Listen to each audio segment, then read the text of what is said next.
Hello, I'm Lucy Miller and I'm with Virginia Commonwealth University's National Training Center, and this webcast is going to be covering the effect of employment on Supplemental Security Income benefits, otherwise known as SSI.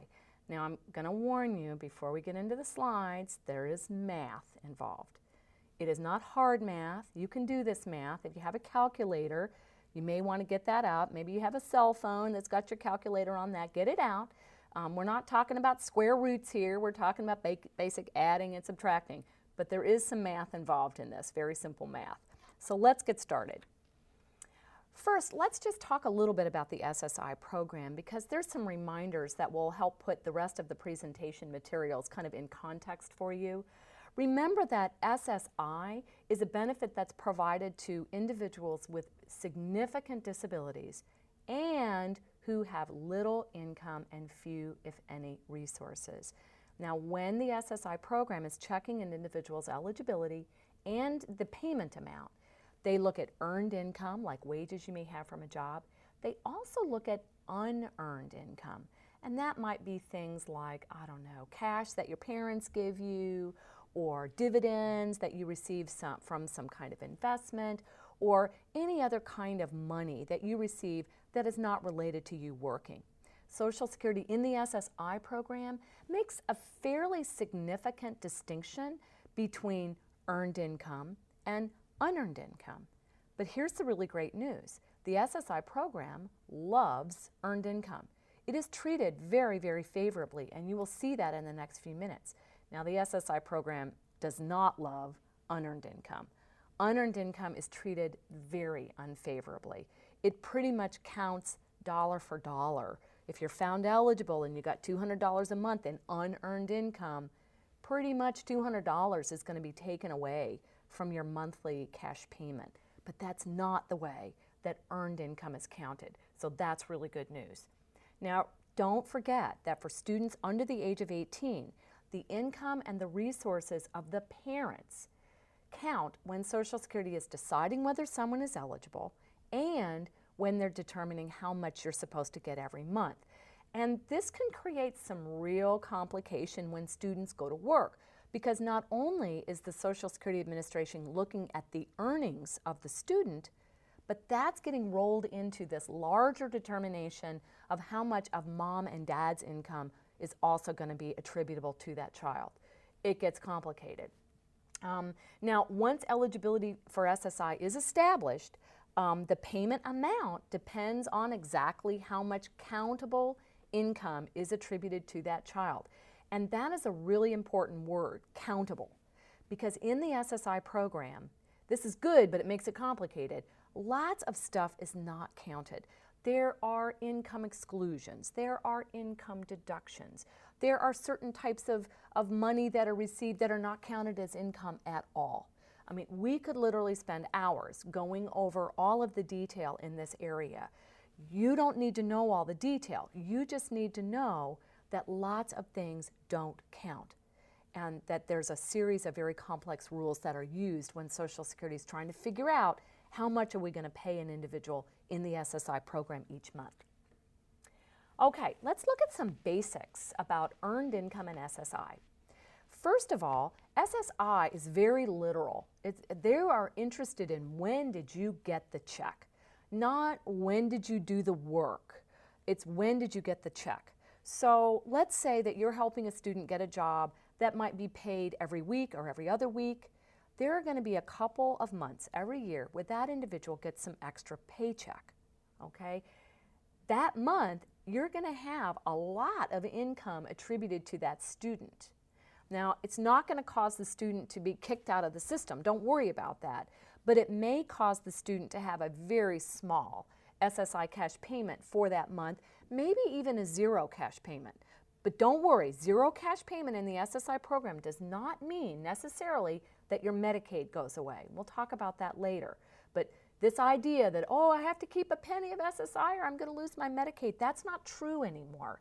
And it hasn't been true since 1989, which is a really long time ago, okay? So don't worry about that. Now, the SSI program is quite literal. You're supposed to report your income every single month.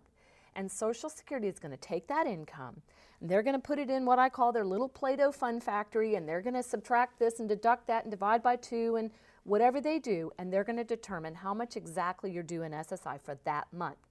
Your SSI cash payment, and this gets really annoying for families, it goes up and down and up and down based on exactly how much in countable income an individual has in any given month. So you're gonna see, especially for people that have jobs that may have variable income, service type jobs, lots of hours one month, not very many hours another month, it's kind of annoying because the check will go up and go down, go up and go down, and it will be kind of like a roller coaster ride. But that's the way that this system works. Now here's the really great news. In the SSI program, they count less than half of the earned income, less than half. So by no means do you have a dollar for dollar reduction in your SSI cash payment when you go to work. You always come out ahead by working because the SSI program doesn't count, it counts less than half. We'll show you what all the deductions are. So it's always really good news. Now the last thing to know, when Social Security adjusts an SSI cash payment, for some reason it takes them about 2 months to make that adjustment. So there's always this 2-month lag time. So let's say this month you ended up with 3 paychecks because you had that extra pay period and you had a lot of income. That means that the check that you receive 2 months down the road is going to be real small. Now there is one exception to this rule, and that is when your earnings are high enough to cause your SSI cash payment to literally go to 0. For whatever reason, Social Security is able to make that change immediately. It must be a lot easier to stop a check than to change a check. I don't understand it, but that is something to know because families get kind of shocked when that check goes to 0, and that happens immediately rather than they think it's going to happen 2 months down the road. All right, so let's look at the process.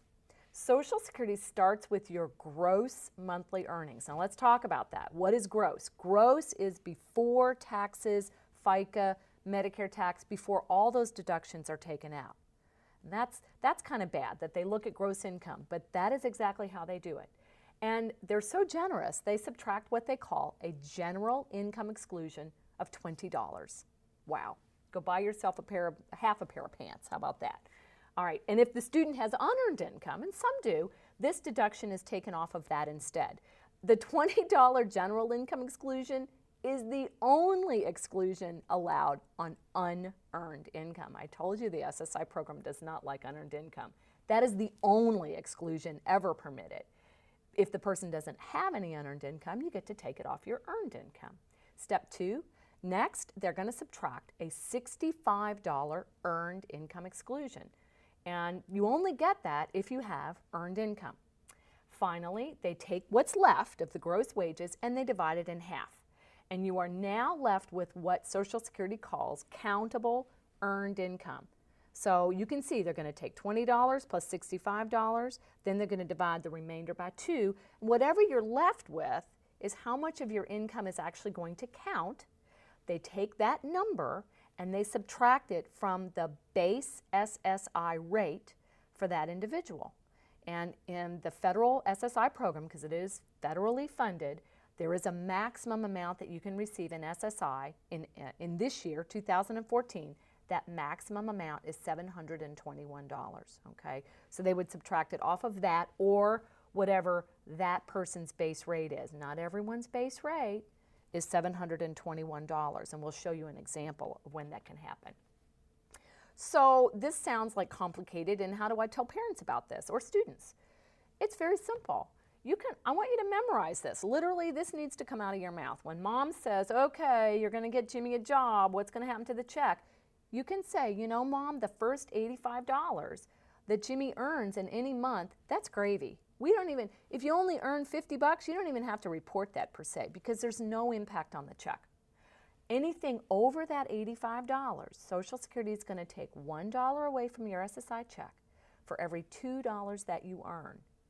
And you can take any student on SSI and any job that you can find, and I will prove to you that that person comes out ahead financially by working, always. And you know, in the SSI program, there are very few things that you can say always about and have it be true. This is one of them. There is literally no financial downside to working in the SSI program. SSI loves work, loves it. So no need to sit at home watching SpongeBob SquarePants. Get a job, get out there, go do something. You'll end up with more money in your pocket. So here's the math, all right? Hopefully everyone hasn't passed out. It's not that scary. This is what we call the SSI calculation.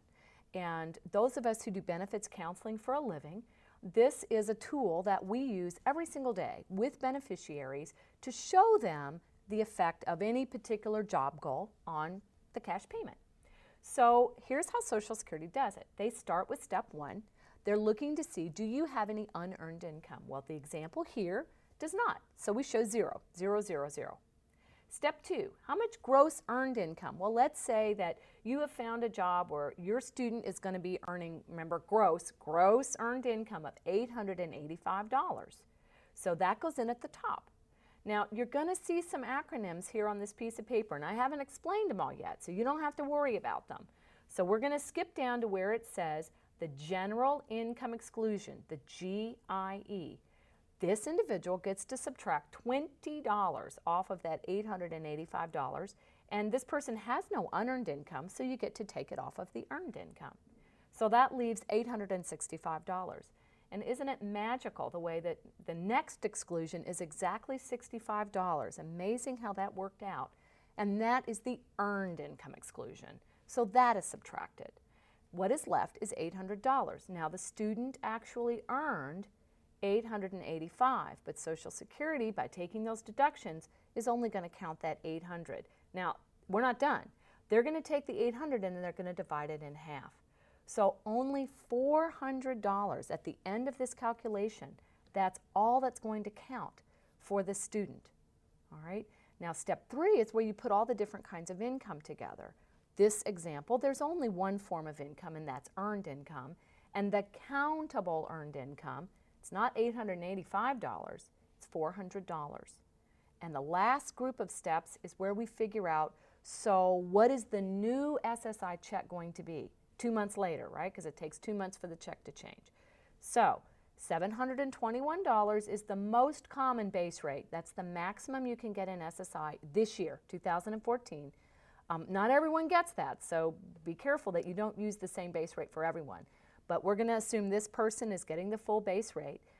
We subtract $400, and that leaves $321 in the adjusted SSI cash payment. A lot of times families will say, but that's less, we can't live on less. It's like, oh, wait.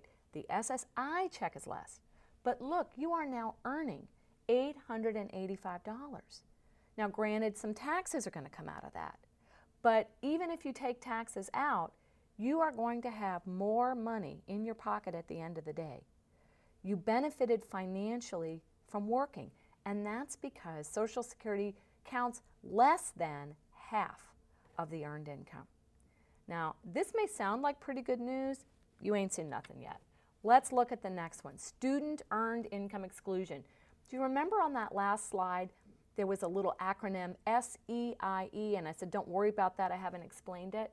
Well, here's when we're going to talk about it. This is arguably one of the most powerful work incentives in the SSI program. And this is not new. The Student Earned Income Exclusion has been around as long as I've been doing this, and that's a really long time. And it just keeps getting better every year because the amount that you're allowed to exclude is annually indexed. So who gets this? Well, you have to be on SSI. This is not an incentive for other disability benefit programs, SSI only. You have to be under age 22, and you have to be regularly attending school. Now with Social Security, the devil's in the details, and they have quite a specific definition of what they mean by regularly attending school. But I guarantee you, if you're working in the public school system, you're a special education teacher, your students that you have in class with you every day, they count. That counts. They are regularly attending a secondary school. These individuals are allowed to exclude, can you believe this, $1,750 a month, up to an annual exclusion of $7,060. Now here's the way I like to explain that. Every January, it's like you're given a pot of money. And the pot of money this year is $7,060. And when you go to work, if you're eligible for the Student Earned Income Exclusion, all of the wages that you earn in any given month are excluded, up to a maximum of $1,750. And what Social Security is doing is every time you exclude some income, that amount comes out of your pot. So your pot keeps getting smaller and smaller every month, and you're excluding it up to the maximum of $7,060. So you don't really get to use the Student Earned Income Exclusion strategically the way you might want to. Like, you don't get to decide, I only want to exclude this month, this much this month, or this much. No, it's all of your wages are going to be excluded each month up to the maximum monthly amount, $1,750, and that exclusion is going to come out of your pot that you get for the year until your pot is empty. And the pot is pretty darn big, $7,060. If teachers who are listening to this webcast are finding students jobs while they're full-time students, making more than that, that's awesome. But I bet you aren't, okay? So we'll see what that means. They're going to automatically exclude up to $1,760 per month until the full annual exclusion of $7,060 is exhausted, or the individual is no longer a student. Also, dropping out of school. You drop out of school, you no longer attend, disincentive here, okay? So you need to stay in school in order to be able to use this. And you only get to use it until the month you turn 22. So the month of your birthday, you get to use it, but the next month you don't, okay? The SEIE figures are annually adjusted, so they do go up every year, and that includes the monthly amount that you can exclude as well as that annual pot that you're given. Now here's math again. Get your calculators out. And this shows you an example of an individual who qualifies for the Student Earned Income Exclusion. And my guess is everyone that you're teaching, everyone in your classes is probably qualifying for this. And there's no lower age limit. If you've got a 13 or 14-year-old who's working for pay, they can use this. Now there's an upper limit, 22, but no lower limit. So if you're finding people paid jobs, they can exclude the income. Look at the example here. Step one, we're going to skip. This example is someone who does not have unearned income. Now, you must be a great job developer because you found this student a job making $2,000 a month. Wow. And look how much you're allowed to exclude. I made this example this way so that I can show you there is a limit to how much you can exclude in a given month, and that is $1,750. So this student may have actually earned $2,000, but $1,750 of it just gets wiped off the top, which is pretty awesome. That leaves you with $250, and then you still get the regular exclusions we talked about earlier. The wonderful $20, the lovely $65. This is all bringing the income down to $165. We're not done yet. You still get to divide that in half. So, wow, this kid got a job making $2,000 a month, and all that's going to count is $82.50. That is amazing. Again, just like we showed the earlier example, you add the different kinds of income together. This example, the student just has one type of income. We're going to subtract that countable income from the SSI base rate for this year. The maximum that you can receive is $721. So this student came out like a bandit. $2,000 in gross wages and $638.50 in SSI. It was almost unbelievable. And it's one of the things that if you learn nothing else from this presentation, the power of the Student Earned Income Exclusion, every special education teacher needs to understand this because it is an amazing work incentive. There is not another work incentive like it. So unfortunately, Social Security has never extended the age because it would be very nice if you could claim this while you're completing school all the way up to maybe age 24, 25, college. Unfortunately, that's not the case. You get it to use up to the month you turn 22. Now, there's another work incentive that is common, not as common for students as it is for people maybe who have graduated, and it's called the impairment-related work expense. And this is pretty awesome too. This is when Social Security actually recognizes that sometimes a person with a disability incurs expenses when they go to work that a non-disabled person would not incur. Like if you're blind, you may need to pay a reader to help you with the material at work. You may need to pay someone to drive you to and from your job. Well, those would not be expenses that a non-disabled person would incur. So these are impairment-related work expenses. And Social Security says, well, it's only fair if we take these expenses that are directly related to you working and to you being disabled, and we're going to go ahead and take these off of your accountable income when we decide how much to give you an SSI every month. So what does that do for you? It allows you to earn more, pay the expenses that you need because of your disability, and still keep more of the SSI cash payment than you otherwise would have without these, this deduction, because that's really what it is. It's a work incentive that deducts some of the wages that you earn. Well, the next slide shows what the criteria are. It's really quite simple. If you just remember what IRWE means, what that stands for, you know what the criterion is. It has to be impairment related. So the expense has to be directly related to a medical condition you have.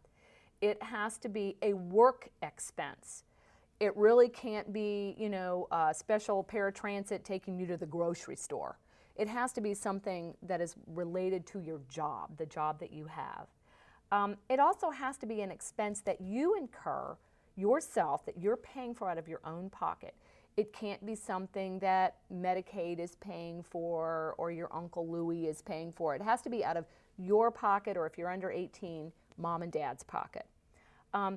In most cases, it needs to be an expense that you paid in a month you're working, but there are some really exciting exceptions, like if you end up having to buy a piece of equipment the month or two before you go to work, and it's a piece of equipment maybe you need because of your job and because of your disability, you can deduct that. And Social Security even allows you to kind of take that big ticket item and prorate that expense over a year, that's pretty awesome. I've seen some very expensive like software, computer equipment, communications equipment, things that the family needed to buy, and they were able to deduct that off of the student's wages once they got a job because they needed the equipment in order to work, and that allowed the student to keep much more of the SSI cash payment.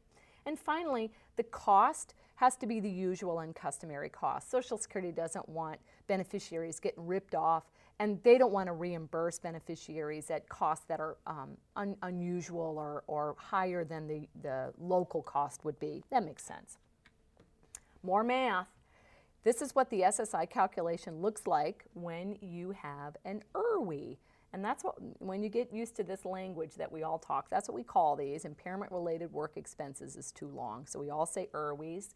And this is an example of someone with some unearned income. So I'm throwing some complication at you now. This person has $150 of unearned income. And that could be anything. That could be railroad retirement. That could be black lung benefits. I'm from Kentucky, and you see a lot of people getting black lung. Any kind of income that the person is receiving that is not wages, okay? And lots of beneficiaries get other kinds of income besides SSI. So this person has $150 of unearned income, and aren't they lucky? They get the $120 deduction. And remember what I told you, that is all you get off of unearned income. So out of that $150, Social Security is going to count $130. There are no other deductions.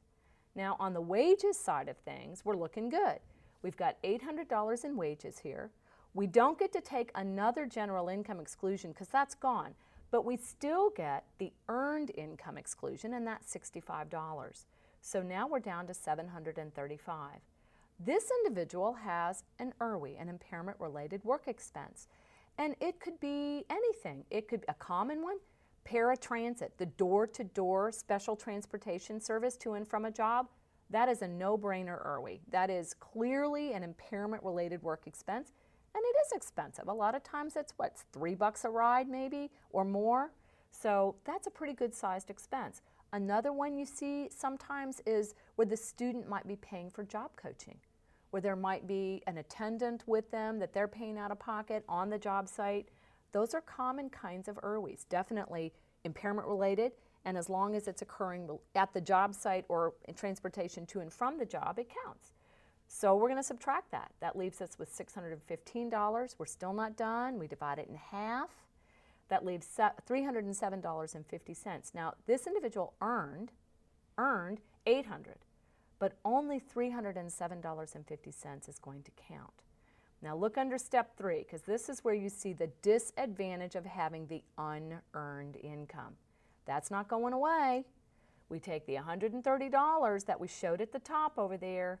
We're going to add the $307.50 for total countable income of $437.50, and that's the total amount that Social Security is going to deduct from the base rate. And remember, the maximum base rate is $720, so that's what we've used as the example here, and this individual will have an adjusted SSI cash payment of $283.50. Now, families freak out. Remember, they're like, oh no, it's going down, it's going down. It's like, okay, don't panic. Let's add it all up here. $150 in unearned income, $283 of SSI, and $800 of wages. Is this individual better off financially by working? You bet, you bet. Absolutely. No reason to sit at home and not work. When you can have more money in your pocket, every SSI recipient comes out ahead by working. And I wanted to show you an example with some unearned income to make sure that you could see even folks like that benefit from working. So let's do some examples. Let's look at someone who's under age 18. And this is an individual who, by the name of Carrie, she is 17, and she's in your special education class at a local high school. You're her primary teacher, and she gets an SSI cash payment in the amount of $541. Now, Lucy, that's a weird amount, right? Yeah, that's a weird amount, and Carrie is getting less than $721, which is the max, because she's under 18, she lives with her mom and dad. Some of mom and dad's income is being attributed to Carrie through that horrible deeming process. So she's eligible for SSI, but her check is not the maximum of $721. She has deemed income valued at $200 a month, and it's reducing how much of her income is counting, okay? Deemed income is a form of unearned income. We'll show you that on the sheet.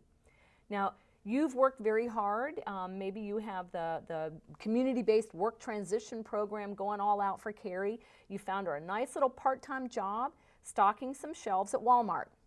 And we've seen this kind of a job for transition-aged youth many times. The pay is going to be about $400 a month, and that's going to depend on the number of hours, but that's a good figure maybe for you to use to show mom and dad what's going to happen. And she and her parents want to know, so what's going to happen to the SSI and my Medicaid? Well, here's the math. Start with the unearned income. Carrie has deeming. So there is unearned income here. Deeming is a form of unearned income. Now, the way you find out how much it is by talking to the Social Security Administration. They will actually give you that figure. I'm not sure I want teachers doing that. Better get a WIPA involved. Remember from an earlier broadcast, we talked about the Work Incentives Planning and Assistance folks. They can help you find out the amount of deemed income. But this individual has $200. We're going to subtract 20. Remember, that's the only deduction that you get. That leaves her with $180 in countable unearned income. You got that nice little part-time job. It's $400 a month. But let's stop. Carrie is eligible for that awesome student earned income exclusion. She's under age 22. She's regularly attending school. And she has a pot of money, $7,060, that she can use in 2014 as a deduction. So what is Social Security going to do? They don't ask you, how much do you want to deduct? They're going to deduct all of the wages in any given month up to that maximum figure of $1,750. Well, Carrie's only making $400. They're going to deduct all of that. And what they're going to do, now the pot of money that Carrie has for 2014 is smaller. It's $400 less. So you subtract $400 from that $7,060. But they're going to subtract every penny So look at the rest of the calculation here. 0, 0, none of it is going to count. 0, 0, 0, 0, 0. So Carrie has countable unearned income still of $180. That's the deemed income less the $20, all right? Her total countable income, oh, that's a math error. I'm sorry there. It's $180, excuse me. And the base SSI rate is $720. We're going to subtract the $180. She is going to have an adjusted SSI check. Adjusted, it's going to be $541. Well, what was she getting before? Pretty much that amount, right? So she went to work. None of her wages counted against her at all. None. It's gravy. All $400 of that. So I use this to show you the power of the student earned income exclusion for someone like Carrie. And my guess is that the bulk of the students you're working with day to day are like Carrie. They're working in fairly part-time jobs to start out. They're receiving SSI. They might have a little bit of deemed income. And mom and dad are just real concerned. What's going to happen if we go to work? Is that going to cause the loss of the SSI? In this case, for Carrie, it doesn't cause any impact at all. None. Absolutely none. This is really good news. So the end result for Carrie. Carrie is now working. She's earning $400 a month in gross wages. That's great. Because of the student earned income exclusion, Carrie's wages are totally disregarded. And remember, this will continue month by month by month until that entire pot of $7,060 runs out. And for the overwhelming majority of students, it never runs out in a year because they never earn that much. Okay? Now Carrie has both her wages and her SSI check to pay for her expenses, and her Medicaid is not affected at all. In every state, as long as you retain a nickel of your SSI cash payment, there is no impact on your Medicaid at all. Even if you lost the SSI cash payment because of work, the Medicaid in 99.9% of the cases will stay intact.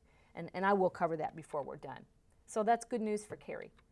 Now let's look at an example of someone who is over the age of 18. Now let's say that you have Eric. Eric is 19. He just graduated from high school, and he was a special education student. He receives the maximum amount of SSI, which is $721. Remember, he's over 18. He's paying mom and dad for some rent, helping them with the groceries. Social Security says you're an adult. We're not going to count mom and dad's income. You're helping to pay for your household expenses. So we're going to let you have the full $721, and that's good news. Eric has been offered a job at Lowe's, making $800 a month. He is going to be using the paratransit service to get to and from his job. That is definitely an impairment-related work expense, right? Now, if Eric took the regular city bus, that would not be an IRWE. Lots of people have to take public transportation because they don't own cars. But not everyone is allowed to take the paratransit service. That is a service limited to people with significant disabilities. In every community I've worked in, you have to apply to be able to use that service, and your disability has to cause you to be unable to use the regular public transit system. All right, so what's going to happen to Eric's SSI check? All right, this is an individual who gets to use an IRWE, an impairment-related work expense. Now, Eric does not get to use the student earned income exclusion because he is no longer a student. He graduated. He stopped going to school, okay? So too bad. Maybe if he'd gone to a vo-tech school or gone on to college, those would all meet the definition, and he could continue to use the student earned income exclusion and the IRWE if he had high enough wages to use all of those deductions. But that's not Eric's situation. He decided he was kind of done with school for a little while. All right, so what happens to him? Well, he doesn't have any unearned income, so we don't have to worry about that. Step 2, we start with that gross wages of $800. You know, you get used to the routine here. The $20 comes off, the $65 comes off, they take what's left, they divide it in two. They subtract the IRWE first, which for Eric is $120. That's a fairly significant deduction. It leaves him with $595, they divide it in two. He's left with $297.50. That's all the income he has, which you can see in the next steps, step 3 there. They're going to subtract that $297.50 from his base rate, which is $721. and it leaves him with a total adjusted SSI check of $423.50. So, how did he come out? He came out great. He's no longer eligible for the student earned income exclusion. Well, that's a better exclusion. It's too bad he didn't go on to trade school, but you know, I'm not going to say it's too bad because he did get to use the IRWEs, and he does have that transportation expense. He's going to use that expense regardless. He might as well throw it in there as an IRWE and get some of it reimbursed. Now, you need to be careful that you don't oversell this to parents, because if you look at where the IRWE is in the math, it's taken before you divide by 2, not after. So it's not like all $120 is actually sort of reimbursed to him. It's about 50%. So, but if Eric is going to spend that anyway, you might as well get half of it back in an SSI check that is not reduced as much as it otherwise would be, rather than not claiming the IRWE and just shelling out the $120 and having your SSI check reduced without the benefit of that deduction. So his SSI check will be reduced to $423, but now he has wages of $800 a month. Now, he does have to pay $120 out of his pocket for the IRWE, so let's remember that. And he's going to have some taxes taken out as well. But still, total financial outcome is $1,223. After paying those transportation costs, he still has over $1,000, $1,103. Well, what did he have before? $721. 1001, 721. I think the 1001 is the better outcome. That's awesome. Eric's Medicaid, again, is not going to be affected at all. He retains his SSI. It's reduced, but he retains it. So no state, including Virginia, no state takes away your Medicaid as long as you retain your SSI. Well, look at the next slide. Well, how do we know that the Medicaid will not be affected? Federal law says if you are eligible for SSI, even a penny, you get Medicaid. Even if you lost your SSI because of wages, you get to keep your Medicaid, full Medicaid, under a special provision called 1619B, okay? And that's not new. As I said, that passed 89, I think, 1989, so it's not new. This has been around a long time. And the state of Virginia does recognize this provision. Well, how do you get 1619B eligibility? How do you make sure that the Medicaid continues even if your cash payment goes to zero because of wages? Well, 1619B eligibility is quite straightforward. You have to have been eligible for SSI the month before. That certainly would be Eric and Carrie's situation. Still meet the disability requirement. When you're in these programs, you do get medical reviews periodically to make sure you're still meeting the criteria, and assuming that you didn't suddenly get cured, you would continue to meet that. You have to pass what Medicaid calls the needs test or the use test. Very simple test. They don't call you up even. They look in their computers to see, did you use your Medicaid in the last year? And if you haven't used it, they will call you and they'll say, well, you know, you have this job. Would you need your Medicaid in order to continue working? And you would need to answer that yes, okay? So you pass. The next one is your gross wages, not unearned income, gross wages has to remain below a magic number called the threshold amount. And every state has a different number. And Virginia, in the year 2014, the magic number, the threshold amount, is $33,862. Every time I do training like this, about half the people that are watching the training don't make that much. I mean, that's awesome. If you're making over $33,000, you should be able to afford health insurance on your own, okay? You don't need Medicaid. But until you reach that level of income, you are guaranteed to be able to retain your full Medicaid just like you did all along with the SSI program. Now, there is a bit of a catch. When you get 1619B Medicaid, you're actually in Social Security's computer system as an SSI eligible individual who's not getting a check. But you still have to meet the criterion for SSI, which means your unearned income has to be below the limits that they apply, and your resources have to be below whatever the requirement is for that. So it isn't like this is just carte blanche and you can do anything you want and keep your Medicaid. This simply allows your earned income primarily to be disregarded, but everything else has to remain the same. So let's look at some final words. I know this involves some math. The SSI calculation sheet can be a little intimidating. We don't really expect you to be able to determine to the penny exactly what a job is going to do to someone's SSI cash payment. It would be nice if you could learn to use the SSI calculation sheet. It isn't really rocket science, but if you don't feel comfortable with that, remember the resources you have. Remember, every county is covered by a Work Incentives Planning and Assistance, aka WIPA program, and those folks are there to help you. This is exactly what they do. If you have a job goal for an individual, that individual should be able to meet or talk to a WIPA professional. We call them CWICs, remember, Certified Community Work Incentive Coordinators. And those individuals will literally sit down with the beneficiary and their family and go over the student earned income exclusion, IRWEs, the calculation sheet, and show them what the outcome would be.